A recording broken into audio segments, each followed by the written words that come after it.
गौरी लंकेश हत्येप्रकरणी तिघांना जामीन मिळालाय। कर्नाटक उच्च न्यायालयाकडून हा निर्णय देण्यात आलाय। गौरी लंकेश हत्येप्रकरणी तिघांना जामीन देण्यात आलेला आहे। खटल्याचा कामकाज विलंब होत असल्याने जामीन देण्यात आलाय। कर्नाटक उच्च न्यायालयाकडून निर्णय देण्यात आलाय। गौरी लंकेश हत्येप्रकरणी तिघांना जामीन देण्यात आलाय।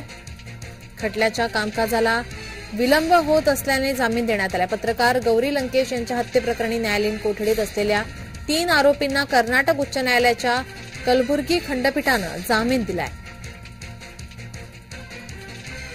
गौरी लंकेश यांची 5 सप्टेंबर 2017 रोजी हत्या झाली होती। कार्यालयातून घरी परतलेल्या गौरी लंकेश घराचे कुलूप काढत होत्या, त्यावेळी मारेकऱ्यांनी जवळ गोळीबार करून त्यांची हत्या केली होती।